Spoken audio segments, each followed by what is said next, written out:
Hello and welcome to another episode of Wondergoal presented by the Action Network. I am your host today, BJ Cunningham. Michael Leboff will be out for an episode, so it'll be myself and my good friend and colleague, Anthony Dabbundo, taking you across the European landscape, breaking down the entire weekend slate of Premier League, La Liga, Bundesliga, Serie A, and even Ligue 1 matches. But we have to start in the Premier League, and there's really only one place that we can start. It's on Saturday at 12:30 Eastern Time. Manchester City, league leaders, Manchester City, are hosting Tottenham. Manchester City is sitting at minus 370, with Tottenham sitting at 11-1 on the money line, with the draw at plus 475. Anthony, I'll start with you as our resident Spurs fan on this podcast. Tottenham's obviously lost three straight. The top four battle is becoming incredibly interesting with those three losses. Man City seems to be on cruise control right now with the 8-point lead at the top of the table. Do you think that this is a potential buy low spot for your Spurs going to the Etihad to take on a red hot Manchester City squad? Yeah, I do. And, Manchester City is obviously the best team in the league. They have the most impressive numbers when you look at expected goals, and they're likely to win this league. But Tottenham have been a bit of a bogey team for them in recent years. Ask any City fan, they'll tell you this is just, for some reason, Tottenham's ability to hit on the counter with Kane and Son has given this defense a lot of trouble. And you can even go back to opening day. That was a long time ago. These two teams were in very different situations. Spurs had a different manager. Kane didn't even play in that match. But even still, Son and Mora's ability to find space, I think, really bothers this City defense, and they've caused a lot of problems. They won that game 1-0, a little bit lucky, as they tend to always be when they play City on these expected goals situations. But when you create over one expected goal and win the game against City, you've done something right.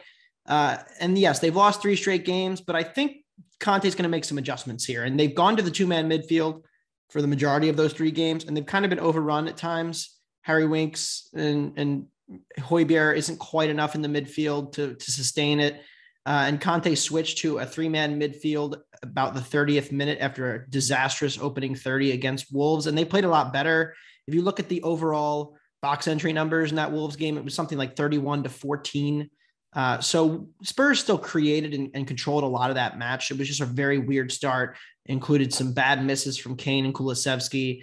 And some poor goalkeeping play from Hugo Lloris, which is all pretty uncharacteristic. This Tottenham team still has a ton of attacking regression coming. I'm just going to repeat that every week for the next month. And they're going to, Kane and Son are historically two of the best finishers in the league. That's not going to continue to be in the slump that they've been in. I think they'll be able to find some success on the counter here. And the back three with Romero, Romero likes to step up a lot and be aggressive. He's one of the most aggressive, fullback or center backs in the world. That works more in this matchup, I think, because City don't really have a true striker who's occupying those spaces. So I don't hate the Spurs team total over. A half is minus 110. I think there's a good chance they score here, but I'm personally have already played the plus 1.5 at plus 105. I just think it's a little bit steep. And even though they're on the road at the Etihad, it's a weird spot for City coming off the Champions League. So I think Tottenham will be more rested, and they'll be all in here following three straight losses. Yeah, I agree with you. If I had to play something here, I'd probably play Tottenham. I'm ultimately going to pass because it's just hard to play against Manchester City at this time. I kind of learned my lesson in the midweek against Sporting, trying to take them plus 1.5. It's really hard, especially for a team like Tottenham or a bigger side who's, majority of the time they play throughout the season, they're used to having the ball and being a more possession dominant side. Obviously, they have experience when they have to play against some of these bigger sides like Man City or Liverpool, etc. But with how dominant City has been with their possession, it's really hard for a team with this much, talent and everything to say, hey, we're going to sit back for essentially 2/3 of the match in our own half and try to defend and look to hit him on the counter. Now, Tottenham's obviously capable of doing that. And they've, shown in the past they've been able to do it to City, but it's a really difficult way to play. And you kind of saw that with Real Madrid in the match against PSG. It's that if you're going to play that type of style, playing very defensive, basically two low blocks, you have to be precision on point with your counters. You cannot be sloppy like we saw with Real Madrid. They were incredibly sloppy and they couldn't get anything moving forward. And PSG basically just every press they had just took the ball away. And Man City is capable of that type of pressure as well. So ultimately, I will be passing. I think the market is pretty dead on with this number. you potentially could look at it under, but again, if City scores first, then Tottenham's going to have to come out of there, whatever type of defensive shell that they have, and it could turn into a high scoring match. So I will ultimately be passing. Norwich did get to 8 shots, and Brentford got to a little over half of an expected goal. So, those aren't good attacking numbers, but, Spurs obviously are much better attack than those two teams. But it's not that City, they can suffocate any team at any time, but there have been a few cracks. They haven't been punished at all. And I think, Brentford especially, there was a few moments where it looked like they were going to break through, and then they just couldn't quite find the final pass. Well, Tottenham's the kind of team that can absolutely punish you there. Yeah, I mean, we spoke about it last podcast, but obviously the City performances against bigger sides haven't really been up to the more dominating form that we've saw in years past, especially in the new year. Obviously, the 2-1 win against Arsenal was pretty lucky. They were not the better side for the first 45 minutes. Chelsea, it was pretty even. Basically a De Bruyne Wondergoal from outside the box, only created about 0.7 expected goals, and they've had a pretty easy run up until this point when they have to face Tottenham. So it's a very interesting match, and it's a really, really huge match, because if Tottenham wins the top 4 race, they're right back in it there with Arsenal. If they lose, that makes it really troublesome, and then Arsenal takes a huge advantage in terms of the top 4. And if they can beat City, well, then Liverpool is right back in the title race. So it'll be interesting to see. Let's move on to Saturday morning at 7:30 a.m. Eastern time. West Ham is hosting Newcastle. The Hammers are -145. Newcastle sitting at +400 with the draw at +295. I'll start. I do like West Ham in this matchup. I think it is a pretty good spot for them to essentially get right at this offense. Like, we haven't really seen them play up to the level they've been capable of previously in this season. The big thing here, though, is Newcastle has lost Kieran Trippier pretty much for the rest of the season with a broken foot. And that is obviously huge for Newcastle, because he has really revitalized not only their defense, but in terms of progressing the ball up the field, supplying the attack. He has been a much, much better option for them than they've had all season long. Newcastle, basically since they brought in all the new transfers, they've been pretty good defensively, 3.5 expected goals in 4 matches, but those 4 matches were against Watford, Leeds, Everton, and Aston Villa, who are all in the bottom half of the Premier League in terms of expected goals for. Even the last match against Aston Villa was quite concerning, because Newcastle really didn't create anything of value. They only had 0.4 expected goals, 14 shot creating actions, 15 touches in Villa's penalty area. It was basically just a Kieran Trippier free kick, and that was basically the difference. And they're also still without Callum Wilson. Their backup right back, Javier Manquillo, is also injured, so they're going to be on a 3rd choice right back for this one, which is not good when you're having to defend the wingers that West Ham has, and like Pablo Fornals or Benrahma, whoever it's going to be there on the left side, can really punish Newcastle up the wing there. West Ham, they play much better at home than they have on the road this season. +5.5 expected goal differential at the Olympic Stadium versus -1.9 on the road. One thing to keep an eye on, especially, is the status of Jared Bowen. As at the time we're taping this on Wednesday night, he is questionable, along with Kurt Zouma also being questionable. If Bowen is out or he doesn't start, then this is a complete pass. Stay away, just let it go. But as it stands right now, if Bowen is in the lineup, I do think there is some value on West Ham -145. I have them projected around -175. I think it's a really good get right spot for them with a really depleted Newcastle defense. Do you have anything for West Ham versus Newcastle? Yeah, I think the market is catching up to what I've kind of felt about this West Ham team for the last few weeks. Overrated is the word. 1.7 expected goals created against United, who we've talked about is a pretty mediocre defense right now. Leicester, who is the 3rd worst defense in the league, and Watford, who is the 2nd worst. So they just played, 3 bad defenses, and they failed to get 10 shots in any of those games. They failed to surpass 1 expected goal. They did score 1 or 2 against Leicester, including a stoppage time header off a corner, and then 1 over the top ball to Bowen that led to a chance. It was pretty poor defending from Leicester. But they just aren't right. Something's wrong with their attack. And it's a lot of it, I think, is just regression. I think they played above their heads in the first half of the season. And now, as the season goes on and the players are wearing out a little bit because they're so thin, now they have Europa League on the horizon as well, coming up in a few weeks. I just think there's something off about this team, and I don't want to lay minus 140 against a Newcastle team who I think is improving. And it makes a lot of sense, right? They added a bunch of players, and their players they have now are better than the players they had before. So now they're playing better. And sometimes it really is that simple. I think these teams are trending in opposite directions. I can't get there on the number. Like you said, if this was a minus 170 and we were looking at 5-1 on Newcastle, I think I'd fire on it. I don't hate a shot on Newcastle on the money line. I think if you wanted to play this, that's the way to look, because if we're right, or, if what I think is right, and that these two teams are trending in opposite directions and they continue to go that way, you've got a decent number on the road here. So that would be where I would look, but probably going to end up passing here. And I need to go scrounge the West Ham calendar to figure out my fade spots, because I'm looking for them. I'm on the hunt. We'll see. I think this is a really good get right spot for them. I do think they're a really, really good offense. But again, Jared Bowen's got to play for me, because he's everything to their attack right now. Like you mentioned, all their regression. Without Jared Bowen, they would be nothing. So it's West Ham or nothing for me. Let's move on. My Arsenal Gunners are hosting one of our favorite teams on this podcast, the Brentford Bees. Arsenal is minus 240. Brentford sitting at 7-1 with the draw at plus 360. I'll give everybody my thoughts on Arsenal in a second, but do you have anything for Brentford versus Arsenal? Yeah, I think the under is the look if you're going to play this.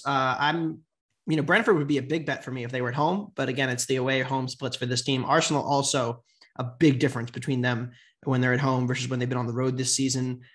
Bees are just averaging 0.95 expected goals per 90, only scoring about 0.85 away from home this season when even strength. That's the fifth worst in the league. And they've only, Arsenal's only scored 2 goals in the last 7 matches in all competitions. That includes League and FA Cup. This attack has come down a little bit, cooled off after that absurd run they had in December during the festive period. And they've only conceded 5 goals in those 7 matches, and 3 of those 5 were to Liverpool. And we can't compare them to Brentford. And it's a big revenge spot. Arsenal was embarrassed on opening day at the Brentford Community Stadium, lost 2-0. So you have to imagine that they're out for, and they're going to be focused for this match, especially given the fact they really haven't played much recently because they had the match over the weekend canceled. So I would lean toward the under if I played it. The number seems a little inflated on Arsenal. I think you agree with that. But I don't think either of us are running to bet Brentford either. Yeah, I'm right in lockstep with you. The Arsenal is overvalued here, and I actually am showing a little bit value on Brentford, but the matchup is not good at all, because we've mentioned it plenty of times. Brentford is really bad away from the Brentford Community Stadium, minus 6.5 expected goal differential and averaging under 1 expected goal per match. Arsenal, if you look at their expected goals numbers, you'll see it's kind of low compared to the rest of the top 4, but a lot of that is just they've gotten pounded by Liverpool, City, and Chelsea. They against the bottom half of the table this season, they're 8-2-2 with a plus 11.5 expected goal differential and only allowing 0.89 expected goals per match. Now, they obviously got a huge win against Wolves last Thursday, despite a red card from Gabriel Martinelli in the second half. He won't be in this one. That obviously hurts Arsenal. But this is a match they absolutely need if they want to finish in the top 4. Brentford, the form's really, really bad. And there's going to be a lot of opportunities to buy low on Brentford going forward. But this is not one of those opportunities. They did draw with Crystal Palace over the weekend in a match they probably should have won, but only 4 points in their last 10 Premier League matches. The big thing with Arsenal, the reason I think that this resurgence has happened is they've done a much better job at playing through pressure. So if we start from basically the Southampton match, which is the first sign where Arsenal actually started to turn things around and look like the side that I think that we all think they're capable of, Arsenal's offensive passes per defensive action is at 14.3, which is 4th in the Premier League over that time span, when in the matches before December 11th, it was around 12, which is around 7th in the Premier League. So I don't think Brentford's pressing is going to be as successful as it potentially was in the first match. If you go back to that first match, obviously Gabriel was out. Arsenal was missing a few guys here and there. They did get a ton of shots off against Brentford, but I think they had like 22 shots and only created about 1.3 expected goals. So kind of embarrassing performance in terms of actually creating some high quality chances. Again, this price is a little inflated on Arsenal, but like you said, I'm not rushing to the window to bet Brentford because it's really not that great of a matchup for the Bees. But we'll find a time to buy low on the Bees, but this is not that time. And no Martinelli takes away their second shot guy after Lacazette. Yeah. And I think that's a big loss, especially since they don't have a ton of depth anymore. Aubameyang is gone. We don't know the Pepe situation is kind of in flux. I'm just not sure there's a ton of shots in this team. And of course they got plenty of them in the first meeting, like you said, but again, it would be a strong lean toward the under. I may end up playing this if it gets juiced up a little bit, but right now, no play. Yeah, it'll be a Emil Smith Rowe on the left, will be my guess. Nicholas Pepe he's just not there. I don't know what happened. That's one of the biggest Arsenal flops ever. But I think Arsenal just needs to move on. Was it 70 million? 80. But that is a conversation for another day, Anthony. All right, let's move on to Aston Villa. Steven Gerrard's Aston Villa is hosting Watford. Aston Villa sitting at -165, Watford at +475 with the draw at +310. I'll start. I'm really sour, or I could say I'm really skeptical of this Aston Villa team right now. It's a team that I'm looking to really kind of sell high on. Obviously they've had a lot of good performances and good results, but they have not been an offensive juggernaut whatsoever. In his 12 matches in charge under Gerrard in the Premier League, Aston Villa has only created 10.7 expected goals. Now, they have been pretty good defensively over that time span. They've only allowed 14.5 expected goals, but 5.3 came against Liverpool and Chelsea. So they've had some pretty good defensive performances against teams not in the top four. Watford has obviously switched to a 4-4-2 under Roy Hodgson, and the results, at least defensively, have been much improved. They've only allowed 2.9 expected goals in his 3 matches in charge and done a much better job of clogging up the middle of the pitch. Now, the change is also in that type of structure, though, has also seen a big time dip in their offensive output as they've only got 1.8 expected goals in their 3 matches and are only averaging about 19 touches in the opposing penalty area, which if that keeps up is going to be bottom 3 in the Premier League. Both these teams have pretty heavy counterattacking profiles. They're both significantly more direct attacks than build-up plays, which is fine, but it also means there's going to be not a lot of meaningful possession, a lot of turnovers in the middle of the pitch, but also these two are two teams that really haven't been that clinical in front of net. So given how poor Aston Villa has been offensively under Gerrard, combined with Watford's new 4-4-2 and improved defensive performance under Hodgson, I think it's a decent chance to buy an under. So I'm going to go under 2.5 goals at -110 because I think this is going to be potentially a pretty low event game with Watford sitting deep for most of the match. Do you have anything for Aston Villa versus Watford? Yeah, I'll agree here. I'll endorse the under 2.5. I think it's the only look here. Villa has improved a lot on the counter. I thought the Leeds match was incredibly impressive from them, even though they drew, and I faded them in that game and cashed a ticket. But, Coutinho is so good in those spaces. And I think he makes this team so much better on the counter and makes, a pretty otherwise mediocre attack come to life. I mean, he is the missing piece, that fits in perfectly with Watkins. So, and Ramsey, who's really come along quite a bit. And the attack has fallen through the floor with Watford. 0.8 expected goals against Brighton and Burnley. Burnley, a team who is, conceding goals left and right and conceding chances left and right. And Brighton, not a terrible performance. I thought at Watford, they were fine, but just really nothing at all. And, Brighton's a top 5 defense, so we don't count it against them. But, when they played earlier this year, Watford offered much more going forward. And I think when Villa is forced to break a team down, that will be the next test. And we really haven't seen quite of that. We saw they lost at Newcastle last time out in a situation where they were asked to kind of be the better team. And now they're, -160. It's kind of steep. So I would lean toward the under as well and lean toward Watford +1. Yeah, I agree with you. Aston Villa, like you said, it's tough when you have a big time counterattacking profile and you're asked to be the more possession dominant side. They did hold 63% possession against Newcastle, but really wasn't able to do anything with it. Only 0.4 expected goals. So, and even the match against Leeds held 60% possession against them. So it'll be interesting to see, like you said, if they have to hold most of the possession and try to break a 4-4-2 down, are they capable of doing it? I'm not so sure. All right, let's move on. Brighton are another one of our favorite teams here on the podcast. They are hosting Burnley. Brighton is sitting at minus 135, Burnley at plus 425 with the draw at plus 270.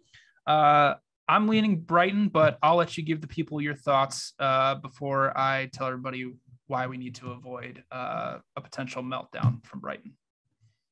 Yeah, I mean, the regression indicators point toward the over in this game. Brighton underperforming expected goals once again. The defense has been a bit, fortunate. They will not have Lewis Dunk for this game because of suspension. They've only created 25 goals from about 28 expected. And Burnley's attack has had some signs of life. They did create a lot of chances on the counter against Liverpool in the last match and really should have scored one, maybe even two goals in that game, finished with over one expected goal. And they've only scored 17 goals from their 20 expected goals. Both teams have scored very tempting, especially given how much Brighton and Burnley created in their last match against United and Liverpool respectively, and just couldn't quite find the finish. So I think there's a chance this game is more open.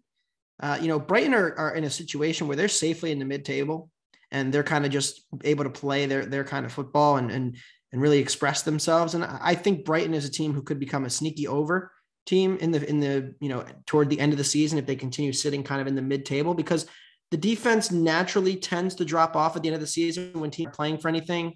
The market does price that in, but I think you're going to see this Brighton team maybe be a little more aggressive going forward. I wouldn't shock me if that were the case. Also wouldn't shock me if they just missed every chance like they always do. So, I would lean toward the over. Don't really want to lay the 135 and no interest in Burnley here. So that's where I would look if anything, but this is probably the clearest stay away for me on the board this weekend.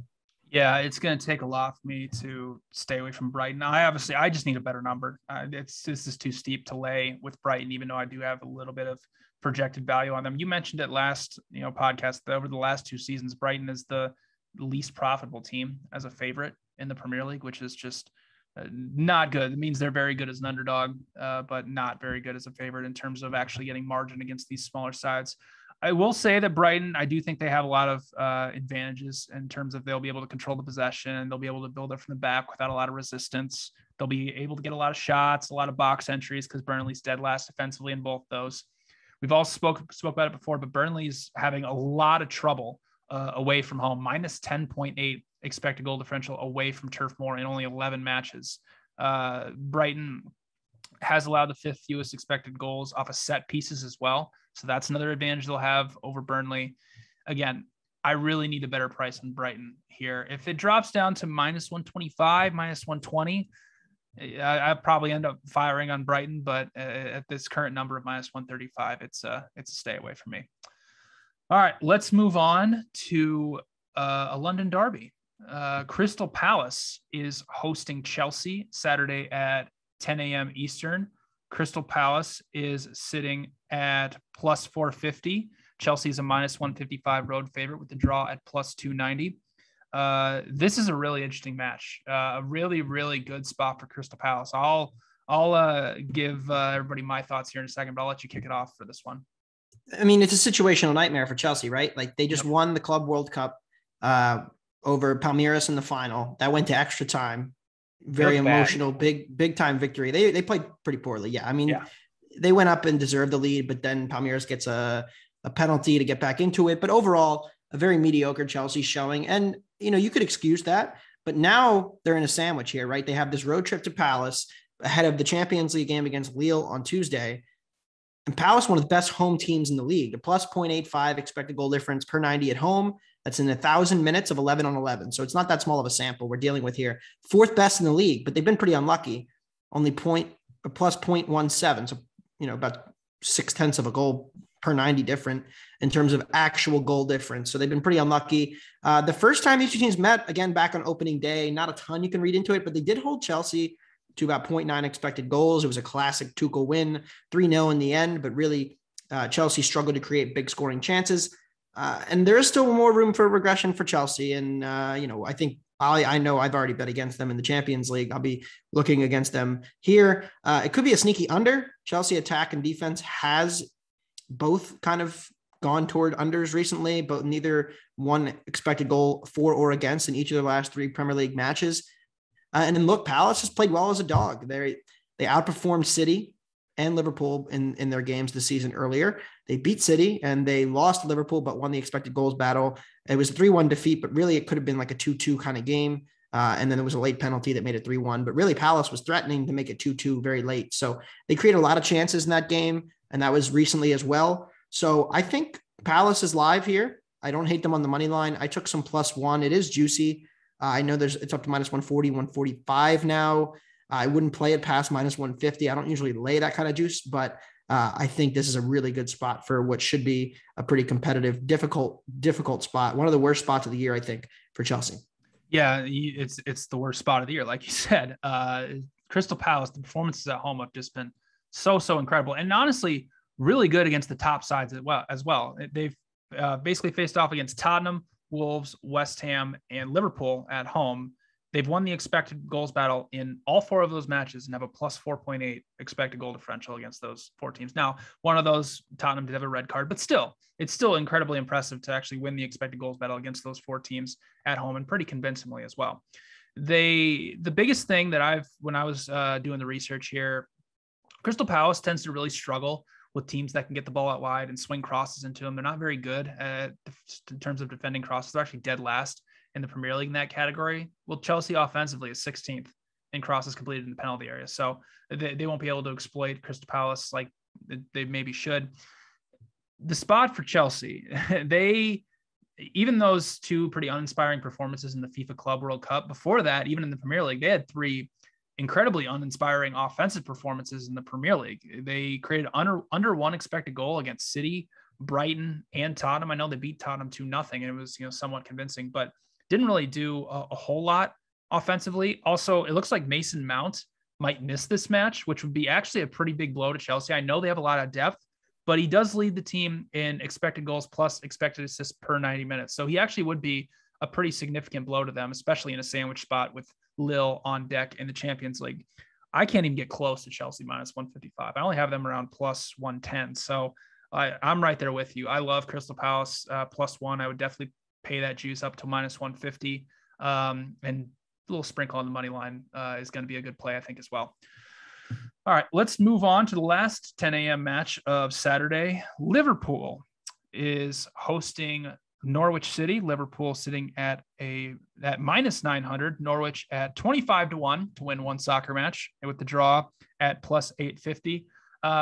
Similar to the Norwich City match, I am pretty happy to pass this. I might take a look at both teams to score no, which is at -145, because like we've mentioned plenty of times, I think we're up to 0 goals and 27 allowed for Norwich against. I believe it's 29. 29 goals. Okay, so -29 goal differential versus the top 7 sides in the Premier League. That is shockingly bad. Obviously, the expected indicators say, hey, they should have played a little bit better.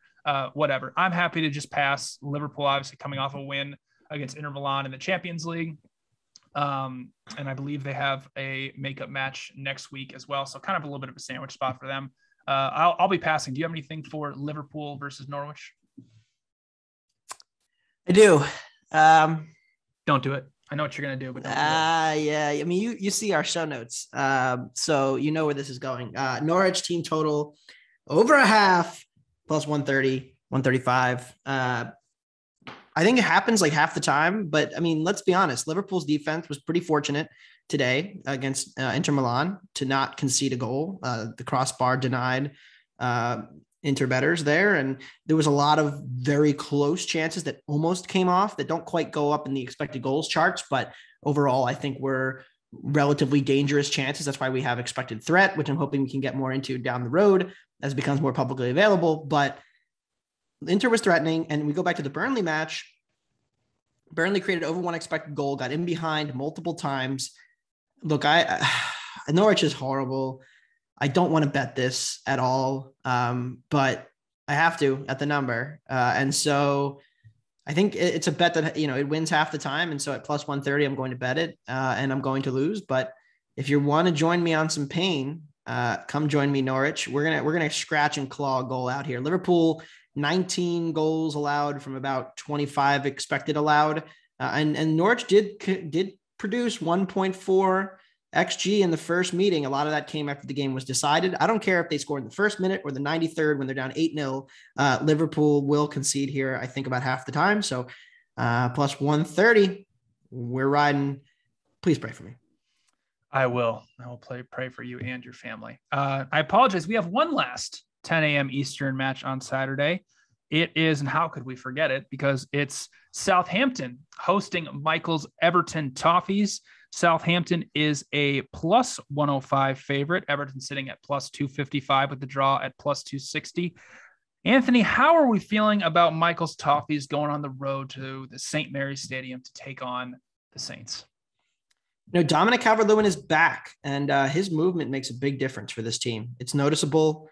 They give him an actual striker, somebody to play through, somebody who prior to all these injuries was looking to be like an $80-90 million signing to a big club. And, there were United rumors out there. I think he would actually be an amazing fit there once they move off Ronaldo. With that being said, going on to this match, Saints just ran the gauntlet. They played City, they played Spurs, they played United, back-to-back league games. They managed 5 points, and they had a pretty impressive showing.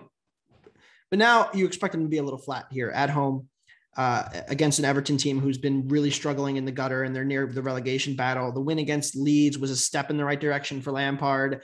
And I think they're going to continue to make improvements and move up the table. I don't think they're really a bottom 5 team, which the numbers suggest they are. The numbers on this match imply that they're considerably better than Everton. Southampton is. I don't really see it that way. I think they're pretty comparable. And therefore the home field advantage is a little too heavy here. I don't quite get to the number. So I'm taking Everton plus a half. And I think they're live to win this because I think Saints could be very flat coming down off of some emotional high intensity games against United and Spurs on the road. Now coming home could be flat. Yeah, obviously a lot has changed since opening weekend, but Everton did beat Southampton 3-1 and 2.4 to 0.7 on expected goals. Now, if we go back to that, if I remember right, we were all saying Southampton is a potential relegation team. Well, that's obviously not come to fruition, but you mentioned it. Having Dominique Calvert-Lewin and Richarlison on the field at the same time is absolutely vital and huge for Everton. With both them playing, Everton averages around 1.4 XG per 90. Without them, it drops off to around 1.05 XG per 90. So it's a very, very big difference having those two guys in the lineup. Now, this is a situation where in the past, we probably would have came on here and said, hey, Everton struggles playing through pressure. They have all season long. Like, it's not a good match for them playing against high intensity pressing that Southampton will give them. Well, with the personnel changes that they've had and changes to the formation as well, bringing in Donny van de Beek and Dele Alli, who have played at big clubs and have played against, teams that are going to press them and not in some archaic 4-4-2 where it's just playing long balls up the pitch.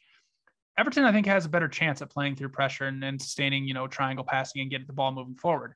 Against Leeds, they only allowed them a 25% pressure success rate against the highest pressing team in the Premier League, which is actually pretty impressive. Now, they were at home and it was not a great spot for Leeds, but again, this is the potential of this Everton team. They're not just playing under Rafa Benitez 4-4-2 without the right personnel.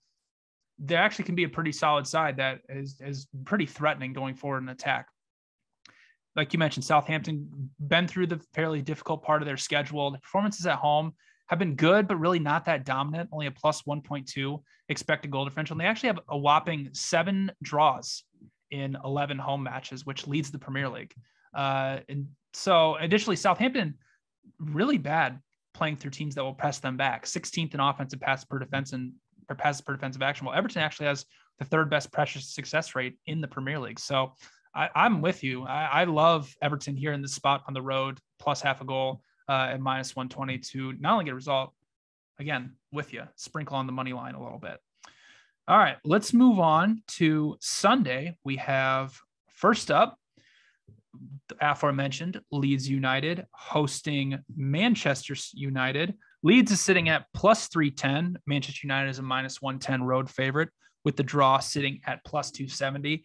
If we remember correctly, obviously these matches are the reverse fixtures of the opening weekend matches. So Manchester United famously thrashed Leeds 5-1 at Old Trafford, but I think they only created 1.5 expected goals and scored in all 4 of their shots in the second half in that one. Obviously a ton has changed since then for both of these sides.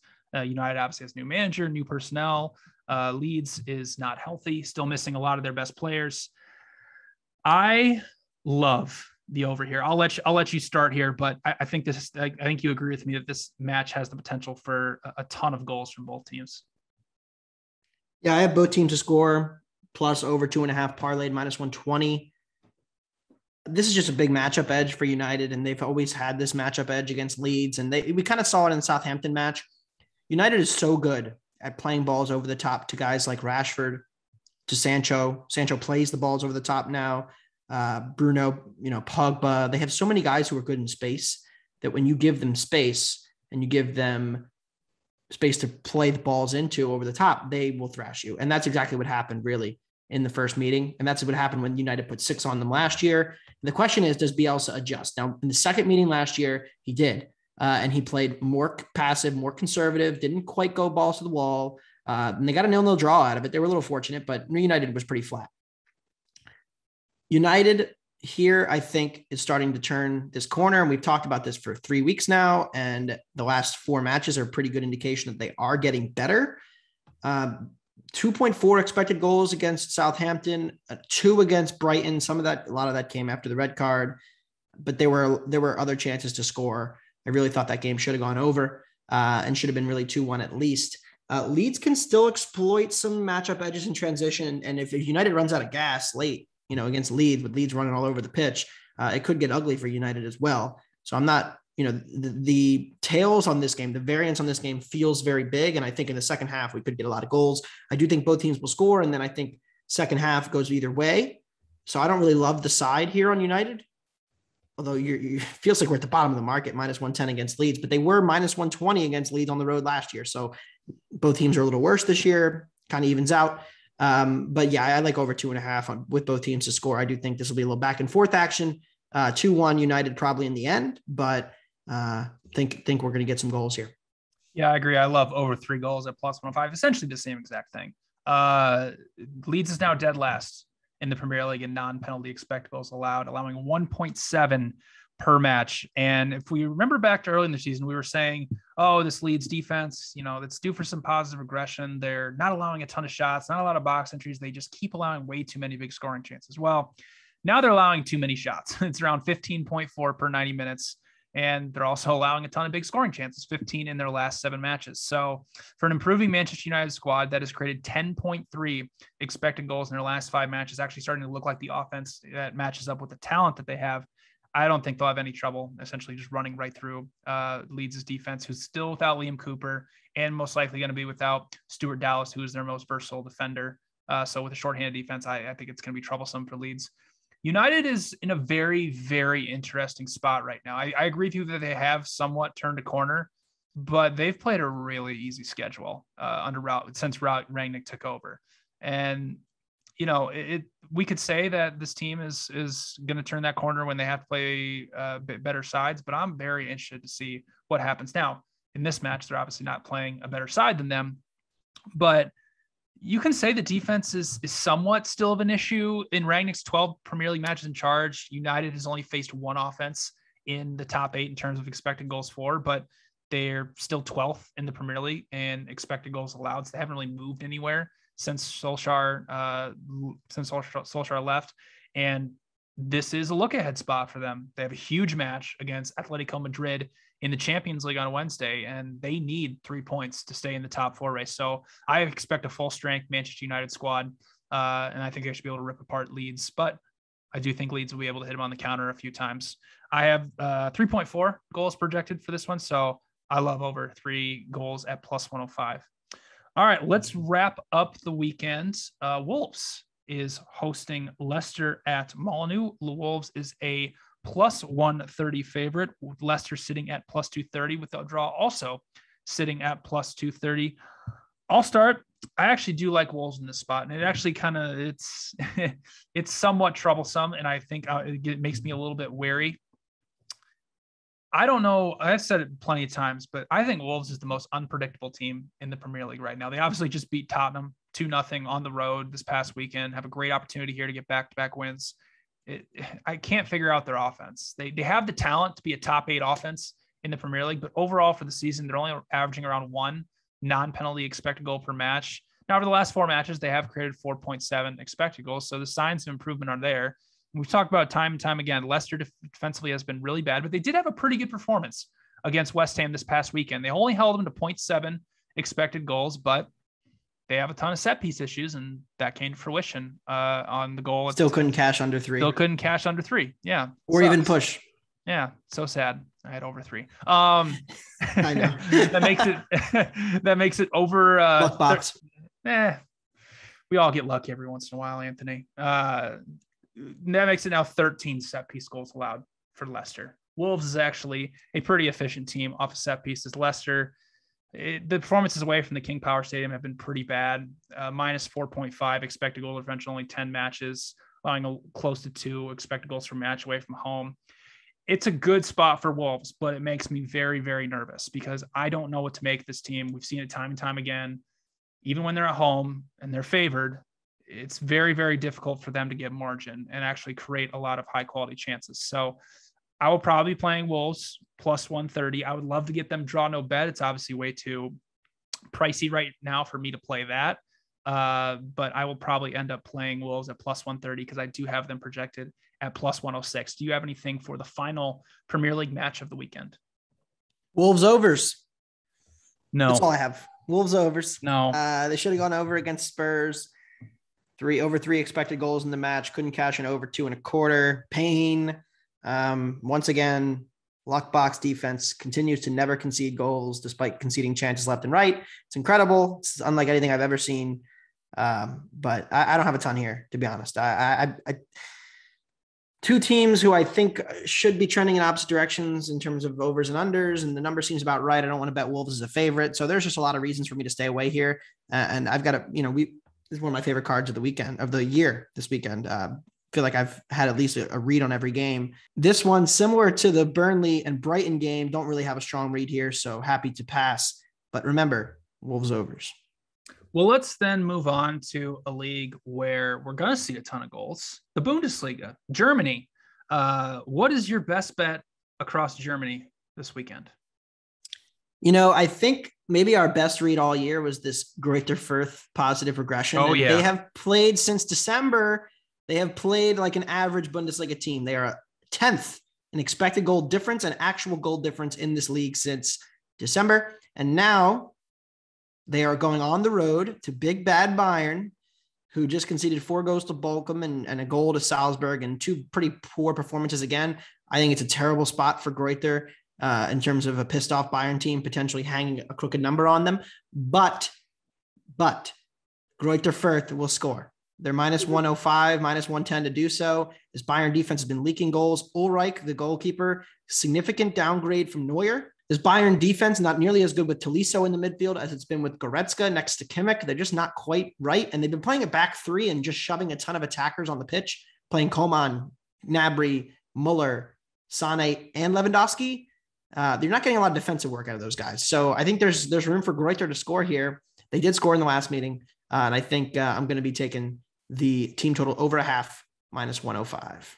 I believe they held Bayern Munich to their lowest expected goal output of the entire season, right? I believe Bayern only had 0.9 expected goals in that one. That was quite shocking. But yeah, obviously I love Greuther as always. They are 30-1 on the money line for anybody interested out there to win just one soccer match against the great Bayern Munich. I will be going to, I think this is probably game of the year in the Bundesliga for this podcast. Friday afternoon, under the bright lights, Mainz hosting Leverkusen. Mainz plus half a goal at minus 140. Oh man, if there was ever a sell high spot for Leverkusen, and finally maybe we'll actually able to beat them, this is the time. They've won 4 straight matches. They've scored 16 goals, but only created 12 expected goals. But that is nothing new for Leverkusen, who have now scored 58 goals off of 41.2 expected goals. That is an insane overperformance for that long of a time period. Now, I think some of that negative regression is going to come on Friday against one of our favorite teams on this podcast, Mainz, who is an incredible defensive outfit, 3rd in the Bundesliga in non-penalty expected goals allowed, only concede around 1.2 per match, and have also conceded the fewest big scoring chances in the league. Mainz is a very active team in terms of their pressing. They're second most pressures per 90 minutes in the Bundesliga and have the 6th most high turnovers per Opta. That will come handy against Leverkusen, who is 8th in offensive pass per defensive action and 11th in pressure success rate allowed. So not really that good at playing through pressure. Mainz, they tend to struggle when they play teams that can press them successfully. Well, Leverkusen is not really that team.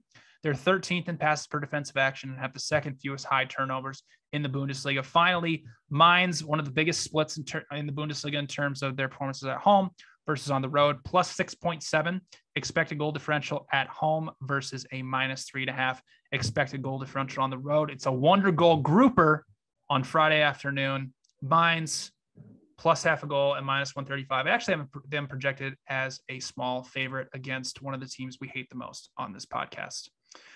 All right, let's move on to Italy, your home country. What do you have for us in Serie A this weekend? Yeah, there's no place like home. Italy has not felt like home to me this season, but I'm going with the classic buy low on Bologna, minus 120 on the money line. They've only won 1 game in 9. They've lost 7 of those 9. So it's 1 win, 1 draw, 7 losses in their last 9. I think we're at the bottom of the market on what is perennially a mid-table side.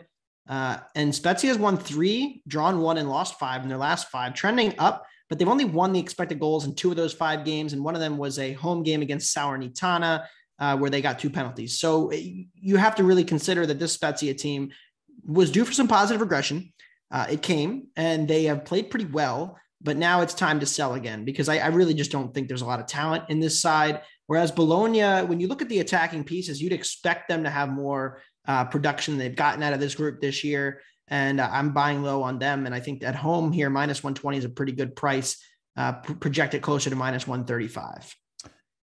Yeah, I'm going to go Friday afternoon, the Turin derby, Juventus hosting Torino. Yes, Juventus now has Serie A's leading goal scorer, Dusan Vlahovic, in their squad. But I don't think it's going to have a drastic effect on their offense, at least what some people think he might. If you remember, Juventus is still without and going to be without their best player, Federico Chiesa, for an extended period of time. And what is crazy is that the underlying performances of these two teams is essentially the same at this point in the season. Juventus has a plus 10 expected goal differential, while Torino has a plus 8.3 expected goal differential. So it's a little crazy to me. Obviously, you could say Juventus has a lot more talent than Torino, but for them to be this significant a favorite with one eye on a Champions League match against Villarreal on Tuesday, this is a classic, just Juventus overvalued spot.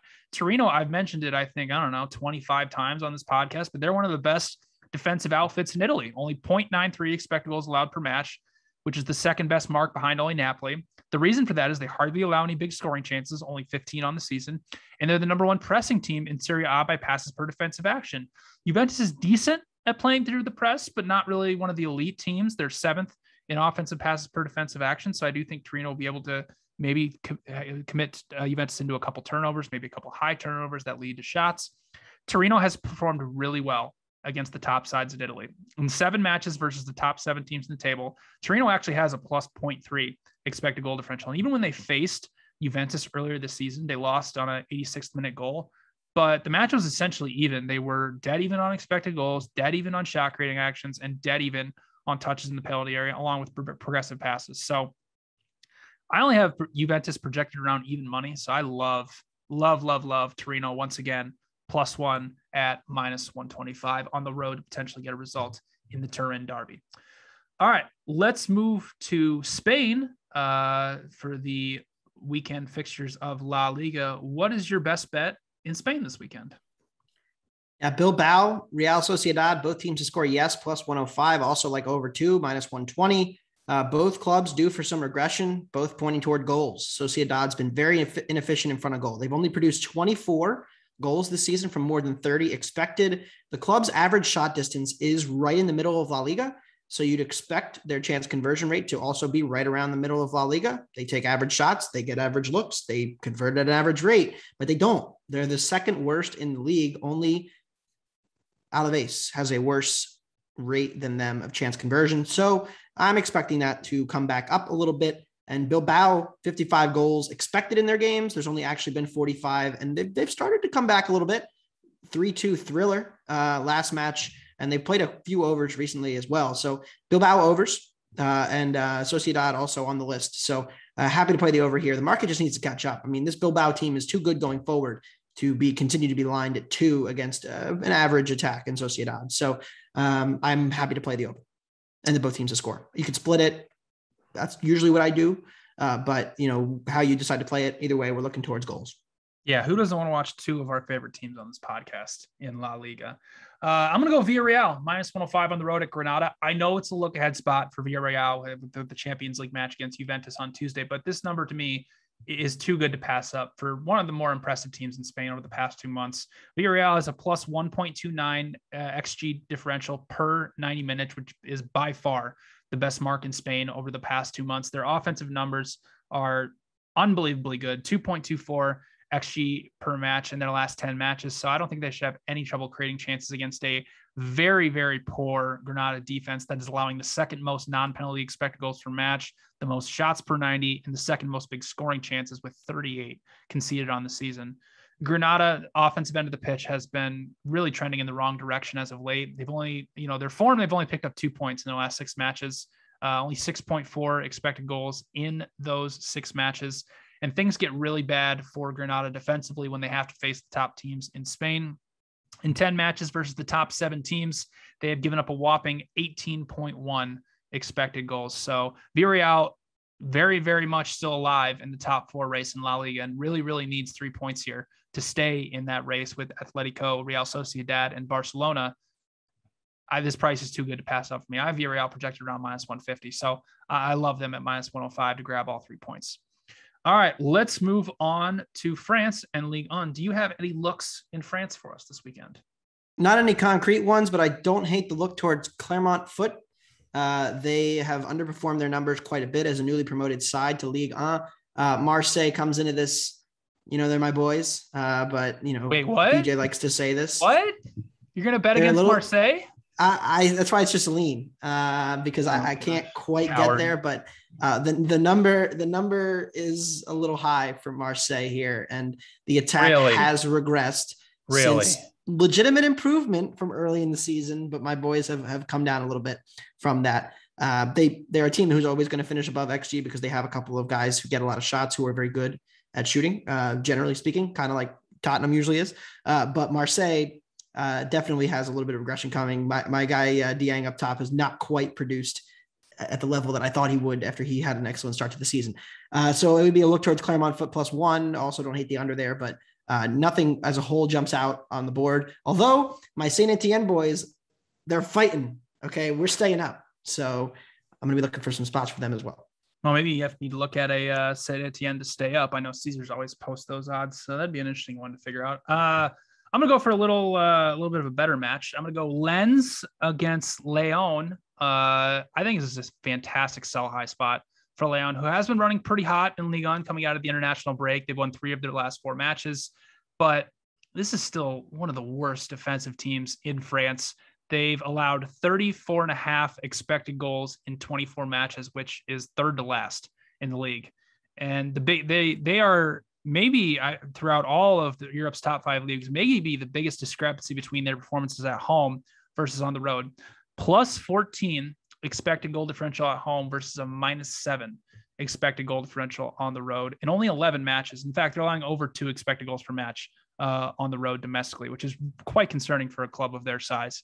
Lens has been in a weird run of form. They lost back-to-back matches to Marseille and Lorient, but they rebounded and beat Bordeaux this past weekend. Lens is one of the more solid defensive outfits in France. They only allow 1.13 non-penalty expected goals per match, and they're top 5 in both shots allowed per 90 minutes and big scoring chances allowed. Lens is also a team similar to Brighton in the Premier League that profiles very, very well against the top sides in France. The reason is not only are they rock solid defensively, but they're also a top 5 offense in pretty much every single metric that we look at.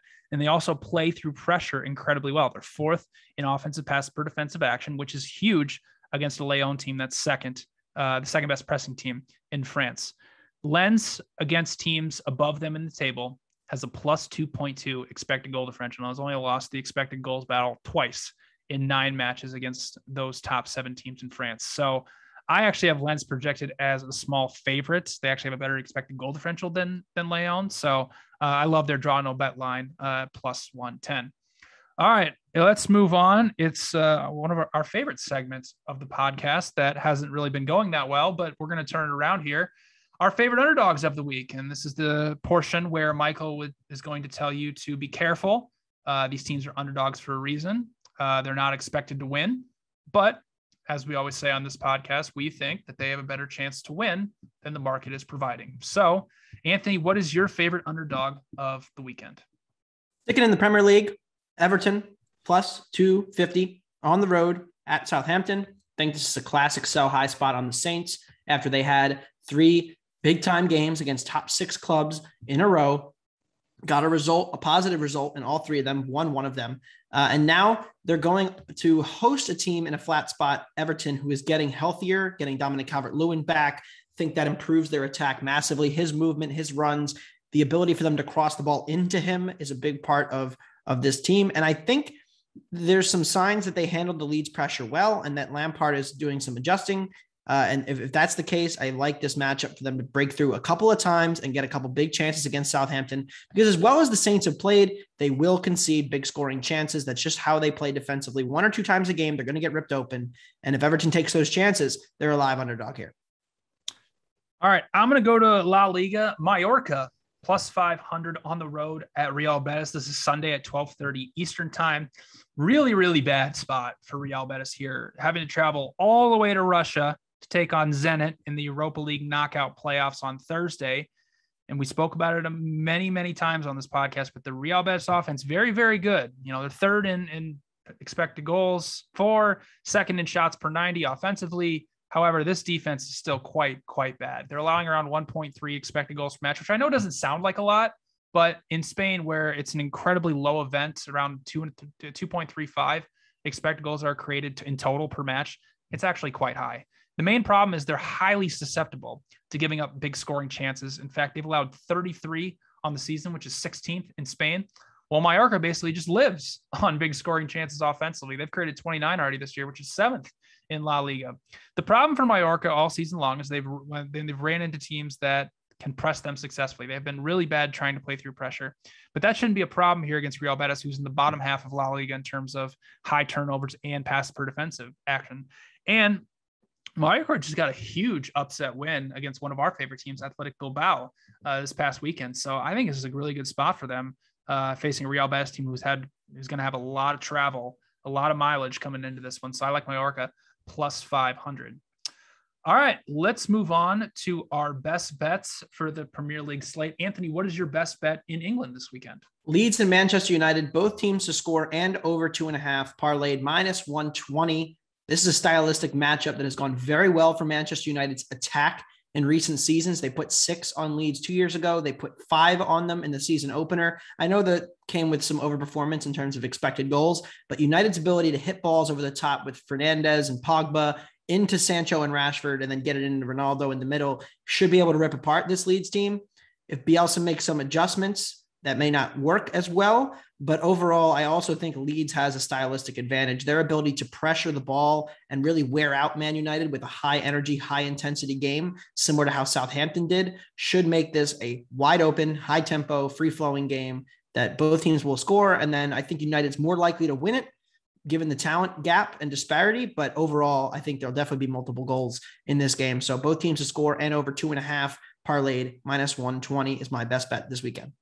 All right, I'm going to go Crystal Palace +1 at minus 145 at home against Chelsea. You're not going to find a better spot for Crystal Palace against a top 4 side this season. The Eagles have been in incredible form at home all season long, plus 8.5 expected goal differential at Selhurst Park, which is the 4th best mark in the Premier League. And they've actually performed really well against the top sides. They've faced Tottenham, Wolves, Liverpool, and West Ham at home. In those 4 matches, they've won the expected goal differential in every single one of them and have a plus 4.8 expected goal differential. So with Chelsea coming back from the FIFA Club World Cup, where they had 2 pretty uninspiring performances in their route to actually winning the FIFA Club World Cup. Before that, in the Premier League, their performances were, offensively at least, were left a lot to be desired. They failed to create over 1 expected goal against Manchester City, Brighton, and Tottenham. So going up against the Crystal Palace defense, which is top 5 in the Premier League in non-penalty expected goals allowed, this is a great spot for Crystal Palace to not only get a result, but potentially win against Chelsea, who's also in a look-ahead spot with a Champions League match against Lille this coming up this week. So I love Crystal Palace +1 at home at -145. All right, that'll do it for another episode of Wondergoal. Thank you all for listening. We'll be back on Monday morning, breaking down the next round of Champions League matches, along with some Premier League matches, and maybe throw in a few Europa League matches. Make sure to download the Action Network app. Leave us a 5-star review if you can. It really helps us out. So for Anthony and myself, we'll catch you all on Monday. Good luck with your wagers this weekend.